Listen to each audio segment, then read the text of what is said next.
Hey, salut à tous. Aujourd'hui on se retrouve pour une nouvelle vidéo, donc où l'on va parler, comme vous pouvez le voir, d'Escaloporus majesticus. Donc déjà, pour première nouvelle, ils vont tous les trois très bien. Je vous montrerai peut-être après rapidement les petits. Enfin voilà, aujourd'hui on va parler de la reproduction d'Escaloporus majesticus. Donc je vais vous expliquer comment moi j'ai fait l'année dernière, et comme vous avez pu le voir, ça a marché puisque j'ai eu des petits. Après, je rappelle que je suis pas un professionnel, du coup je dirais peut-être certaines erreurs, mais moi j'ai fait comme ça et ça avait marché. Donc voilà, je vais vous expliquer comment j'ai fait, parce qu'une personne est venue me poser des questions sur Facebook, et j'ai eu aussi dans un commentaire d'une ancienne vidéo, on m'a demandé comment je faisais. Et bien je vais tout vous expliquer pendant cette vidéo. Donc tout d'abord, je rappelle les conditions normales d'un terrarium pour les Scaloporus niveau température et hygrométrie. Au point chaud, les Scaloporus attendent un point chaud d'environ 35 degrés.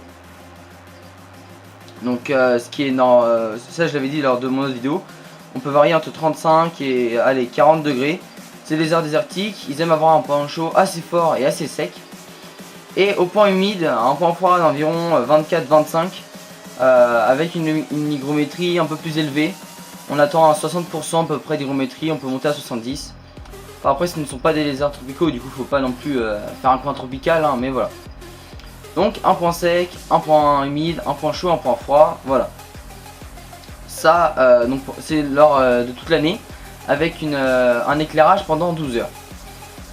Ensuite, normalement lors de l'hiver, donc chez nous, on va baisser un peu le temps d'éclairage.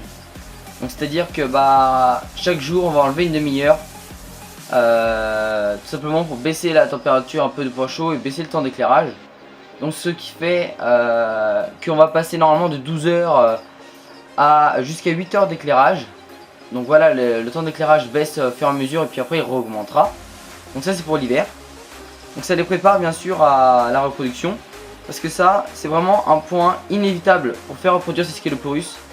Pour qu'ils aient le déclic de la reproduction, il faut faire l'hivernation et les 2 saisons qui vont suivre, que je vais vous expliquer. Si vous faites pas l'hivernation ni les saisons que je vais vous dire après, c'est impossible qu'ils se reproduisent, enfin ils feront rien tout simplement. Donc après cette période au ralenti, où le point chaud reste le même, mais avec juste le temps d'éclairage qui baisse un peu, il y aura une période d'1 mois où en fait ça sera une saison sèche et chaude. Donc cette saison sèche et chaude, l'éclairage est toujours un peu réduit. On va peut-être monter à 10 heures, voilà, pour qu'il y ait vraiment, c'est à peu près 10 heures à cette période là d'éclairage. Donc une saison où le terrarium, comme le nom l'indique, sera plus chaud, plus sec. Donc le point chaud on va l'augmenter un tout petit peu, mais ça va se faire en fait en arrêtant de vaporiser le terrarium au point humide. Et comme je viens de dire, de toute façon on va arrêter quasiment de vaporiser le terrarium, pour qu'en fait l'hygrométrie soit le plus désertique possible, vraiment que ça soit super sec. C'est comme ça en fait que ça se passe dans leur biotope naturel. C'est cette saison sèche qui va préparer les individus à la reproduction. Donc on attend une hygrométrie d'environ 40% dans tout le terrarium. Je précise juste, je fais une petite parenthèse, faites attention à vos plantes lors de cette saison là. Il faut les arroser direct à la racine sans les vaporiser, ou carrément les sortir du terrarium, parce que moi l'année dernière j'avais fait la bêtise, mes plantes étaient mortes. Alors moi cette année j'ai laissé que mon yucca de gauche sur la vidéo, celui de droite j'avais enlevé, et mon ficus il est mort parce que j'ai oublié de l'enlever, voilà. Donc cette année j'ai refait l'erreur d'ailleurs. Bon là il reprend mon ficus, donc je le remettrai bientôt dans le terrarium. Enfin voilà, la petite parenthèse plante, pensez à faire attention à vos plantes lors de la saison sèche. Donc 1 mois, une période sèche. Ensuite on va faire un choc, ça va être un choc brutal, et on va passer de la saison sèche à la saison de pluie. Donc une saison de pluie, comme le nom l'indique, une saison super humide et où le point chaud diminuera un tout petit peu. Donc cette saison humide, c'est simple pour la reproduire. En fait, dans leur habitat naturel, il va beaucoup pleuvoir et l'hygrométrie va monter dans leur environnement. Du coup, nous en terrarium, on va reproduire ça en vaporisant beaucoup plus. Donc moi ce que je fais, là en ce moment je suis lycéen, ce que c'est que je vaporise avant d'aller en cours. En rentrant, souvent je finis entre 16 et 17 h, je revaporise. Et je vaporise le soir vers 21 h. Donc ça fait 3 pulvérisations par jour. Et je peux vous dire que c'est largement suffisant pour provoquer la saison des pluies et faire monter l'hygrométrie. C'est pas un thérium tropical, donc ça sert à rien de vaporiser pour arroser les plantes. Il faut juste vaporiser pour mouiller. Donc vous prenez vos vaporisateurs, vous mouillez tout le terrarium. Et une fois que tout le terrarium est mouillé, pas besoin de continuer. Ça sert à rien. Déjà ça va affoler vos Sceloporus parce qu'ils aiment pas trop l'eau. Je sais pas si vous avez pu voir, si vous en avez. De temps en temps ils aiment bien si l'eau est tiède, mais enfin voilà. Ah oui, aussi pensez à vaporiser avec de l'eau un peu tiède, parce que l'eau froide ils vont pas kiffer. Comme il fait chaud, normalement l'eau est un peu tiède. Après je dis pas de mettre de l'eau chaude, mais une eau un peu tiède, quoi, qu'elle soit pas froide. Et donc vous pulvérisez tout le terrarium intégralement, juste pour mouiller et pour que l'hygrométrie monte un peu. Le point chaud il baissera tout seul, il n'y a pas besoin, sachant que pendant cette période de pluie, l'éclairage est revenu à 12 h. Donc voilà, il y a à nouveau 12 h d'éclairage et avec des pulvérisations environ 3 fois par jour, c'est bien. 2 je pense que ça peut suffire, mais 3 c'est mieux. Donc voilà, et en fait c'est ce choc entre ces deux saisons, saison sèche, saison pluie. C'est ce choc vraiment qui va reproduire la période de reproduction chez les Sceloporus. Donc voilà, c'est ce qui annonce en fait la saison de reproduction. C'est le choc entre saison sèche et saison pluie.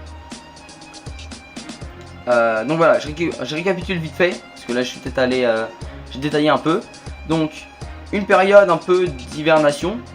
Donc aussi, non juste, je précise aussi, pour l'hivernation, on fait pas dormir les Sceloporus. Parce que dans leur habitat, ils ne dorment jamais, enfin ils n'ont pas en fait d'hibernation.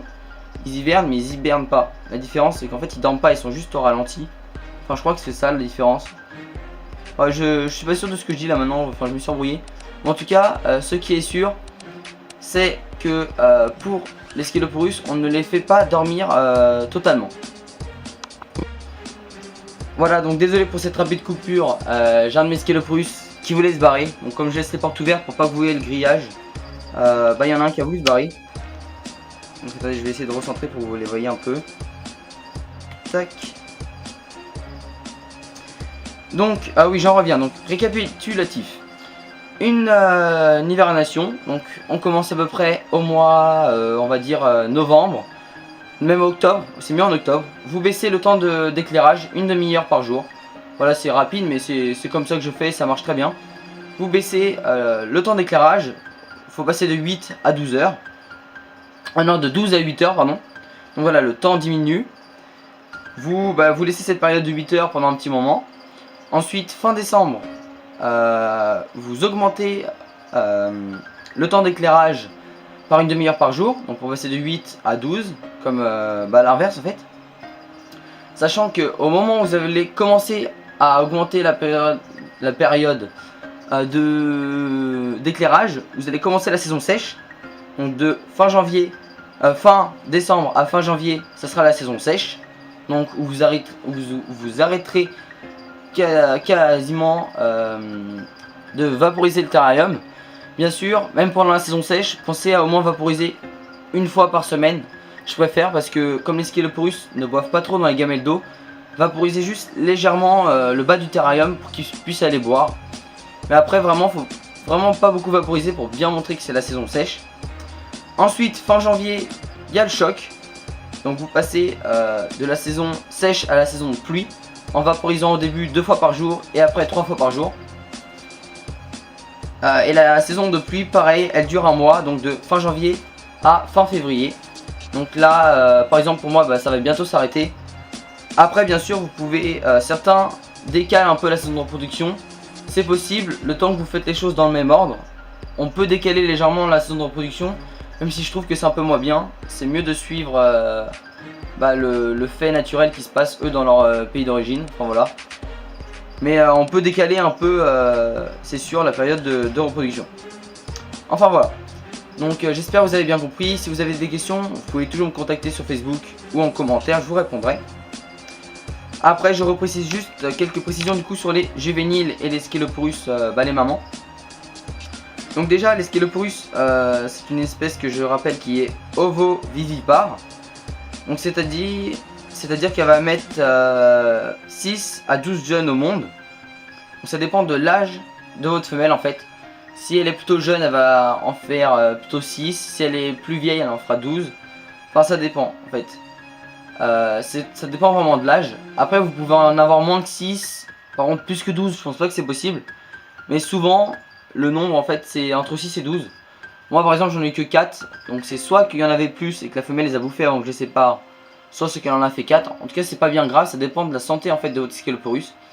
Et si elle est jeune, surtout vous inquiétez pas, c'est normal qu'elle en fasse moins. Donc voilà. Donc une fois qu'elle a mis les petits au monde, faut vraiment penser à séparer la maman. En fait, ce qui est le mieux, c'est de prendre la maman qui est pleine, la mettre dans un autre terrarium, attendre qu'elle fasse ses petits. Une fois qu'elle les a fait, faut vraiment le plus vite possible vous en rendre compte, prendre la femelle, la remettre avec les autres et laisser les petits à part. Parce que c'est une espèce qui est vraiment en fait cannibale. Ça arrive pas toujours, mais souvent la mère bouffe ses petits, voire le mâle, si vous le laissez avec le mâle. Donc faites attention au cannibalisme chez cette espèce là pour les petits. Après vous pourrez les remettre quand ils sont à peu près âgés de...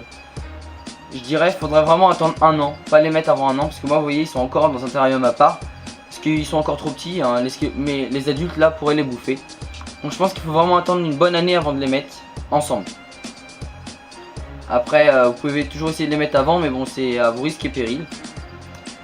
Donc voilà pour le cannibalisme. La maman, une fois qu'elle a mis bas à ses petits, pensez aussi à bien la nourrir et à continuer l'apport en calcium. Parce que elle s'est épuisée à faire des gosses. Donc elle est un peu fatiguée, elle sera en manque d'énergie. Du coup c'est bien de la nourrir un peu plus toujours. Et de bien lui donner du calcium. Pareil pour avant la naissance des petits, hein, pendant qu'elle est en train de faire sa gestation. Pensez à la nourrir un peu plus et pensez à l'apport de calcium pour que les petits soient en forme et que elle aussi. Enfin voilà, c'est très important avant et après. Tout simplement qu'elle ait mis bas à ses petits. Donc voilà, je crois que j'ai tout dit pour ça. Après les petits, je rappelle donc un terrarium pas trop grand pour qu'au début ils puissent, pour qu'ils aient un petit territoire pour pas trop les stresser. Donc moi par exemple je les ai mis direct dans un 45-45-60, ce qui est très bien. Franchement je trouve que c'est très bien pour élever des petits. Après ça dépend du nombre que vous avez aussi, hein, mais je pense qu'il ne faut pas dépasser un 60-45-60. Pensez à bien nourrir vos bébés. Donc vraiment quasiment la nourriture à volonté quoi. Tous les jours vous donnez une masse de mini-grillons ou de drosophiles. Tenez pas des proies trop grosses aussi. Pensez à mettre du calcium aussi sur vos insectes. Pour que quand les bébés chassent aient toujours des apports en calcium. Parce que c'est important pour leur croissance. Pensez aussi à bien vaporiser. Je rappelle que les petits se déshydratent très vite et souvent ils meurent à cause de ça, à cause d'un manque d'eau. Comme ils vivent dans un environnement chaud et qu'ils sont tout petits, ils n'ont pas beaucoup de réserve d'eau, bah, ils se déshydratent vraiment super rapidement.